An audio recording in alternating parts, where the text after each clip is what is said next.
Okay, so just got back from the lake doing some testing. So this is a set of blades that I fixed up in Devil's Lake with just a Leatherman. And I had left the burr on the back because I read that or watched a video that said that you should. And sure enough, I was out on the lake and I took the burr off with this file, just with a flat file. And it cuts way tougher. You have to leave that burr on, otherwise you really got to put some pressure on in order to get it to cut. I did a before and after burr, and there's a big difference. You had to put some considerable pressure on with the burr off. But anyway, if you wreck your blades out on the ice, if you have a big burr, I would start by taking the file and maintaining this same angle on the back, or the side towards the ice, I guess, and you want to file that burr off. That's how we want to start. And then what I did next, and if you're out on the ice, a Leatherman will do it, and you can watch my other video that I did on how to emergency repair of blades for an ion. But if you're doing it at home, you can sharpen them pretty good with this Worksharp sharpener. I'm using the medium blade or grit. You could probably even use coarse because it looks like a pretty coarse grind originally. And the motor's so loud, I tried doing this once already, but I'll show you. What you got to do is you hold this flat on that 25-degree angle. You hold the back of the blade just perfect with that, and then you just follow the arc of the blade around and sharpen it. And just do that a few times until you get it pretty nice. These need to be sharpened again because I filed that back off, and it really cut it down, so I have to redo it. But the ones I used with the Worksharp, it cut really nice out there, and I just left that little bit of a burr on the back. So if you can kind of see this blade, you can see my old file marks from the Leatherman, which I did emergency out on the ice, and it worked fine. I mean, I cut 40 holes over the weekend after I did that. But now I'm going to sharpen them so you don't have to put pressure on the ice or on the auger to get it to cut in. So I'm going to sharpen this one up, and I'll show you what it looks like. I'm not going to run this, well, I guess I could run it, but it'll be really loud. Maybe I can turn the volume down when I edit it. So we'll just show you what we do. So here we're going to try sharpening this here for you. Show you how I did it.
So what I'm feeling for is you should feel that burr on the back side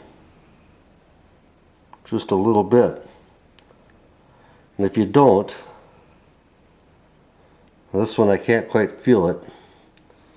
So I got to sharpen this one a little bit more.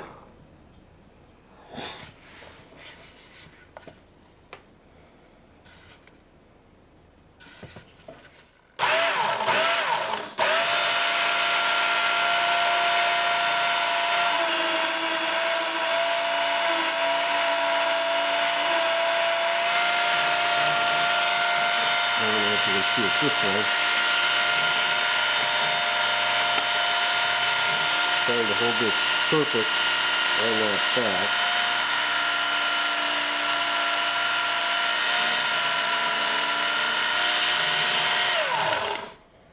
So,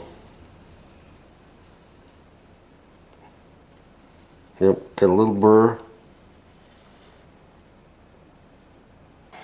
Okay, so honestly, one way you can kind of test it is if you put the cutting edge towards down and you slide it against your thumb, your nail, it shouldn't really slide. It should almost dig in immediately.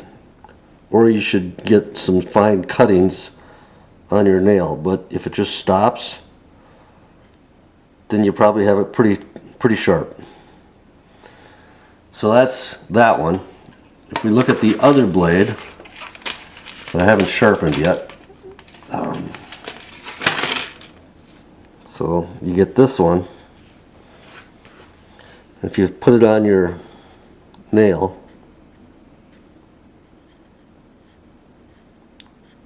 so that one I can't really stop it.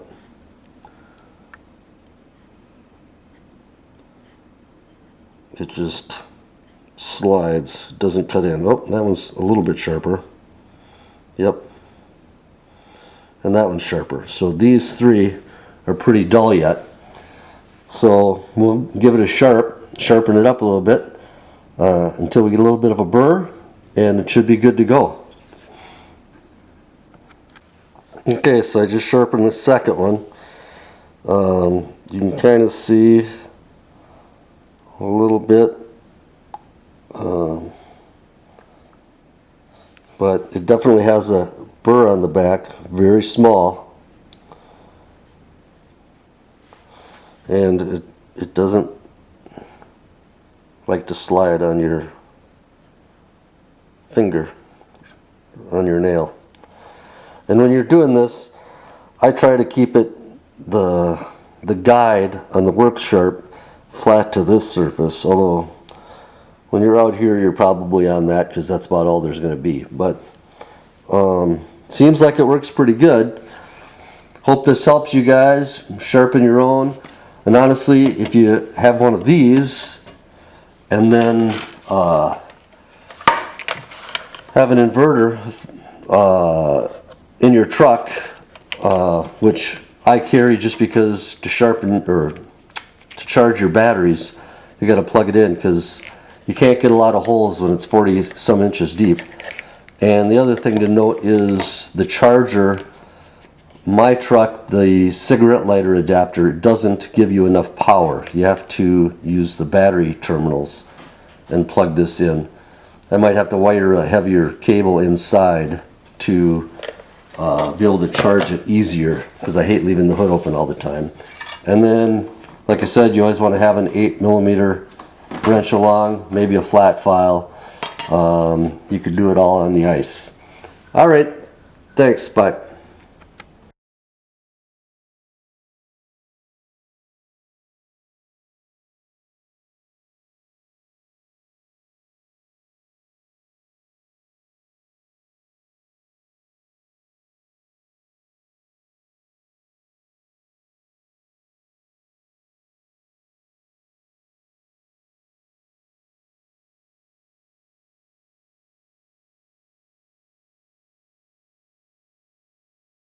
Okay, so I'm gonna do some testing today. I got my ion with burrs on the bottom of the auger for me sharpening it with a file. and see how long it takes to cut through. Then I'm going to file the burrs off. So, Lexi, got it. Here it goes. Come here. Here.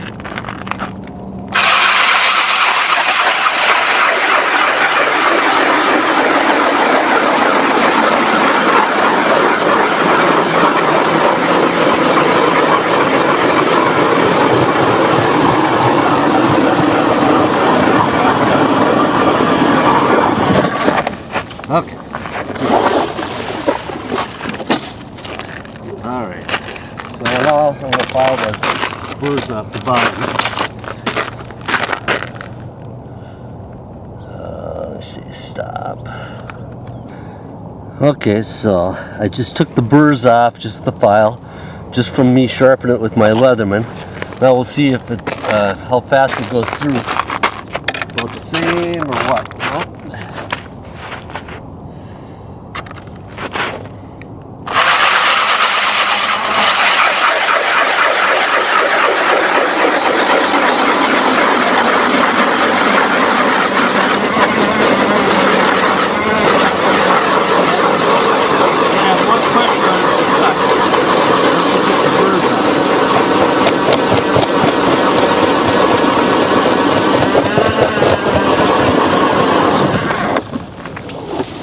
Well, definitely, you had to keep a little more pressure on because it's just like the spin without those burrs.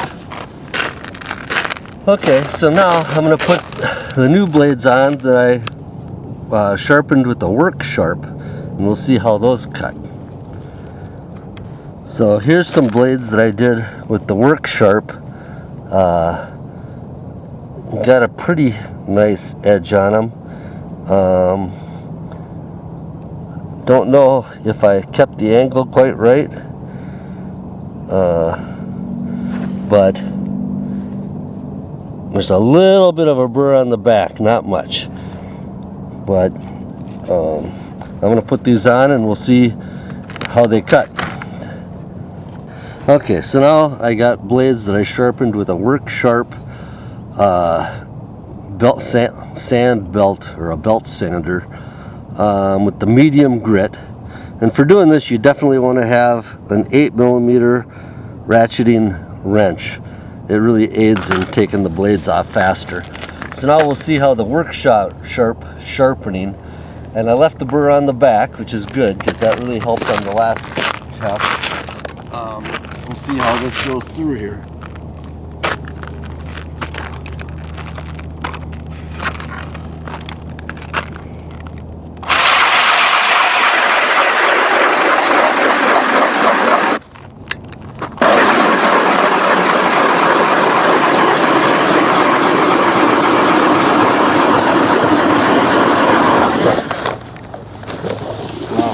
Great. That was really nice. I'm going to try with no pressure at all.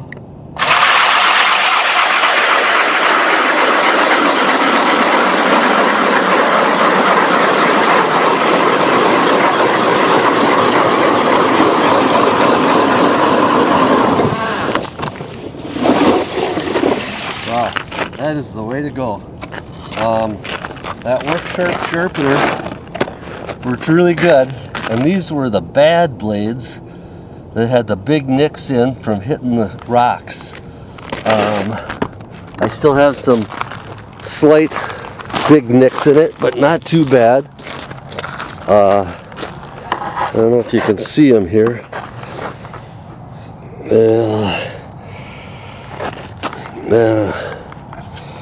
Not too good right now. Well, there's a pretty big one there. And I can't even see. It's pretty bright out here today.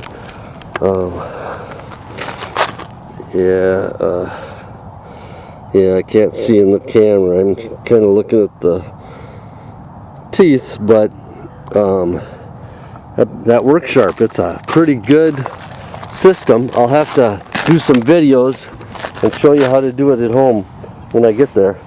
It would be a good thing just to leave in the truck with an inverter. Alright, I guess that's it. That should help you with your ion auger if you dull her up. Thanks.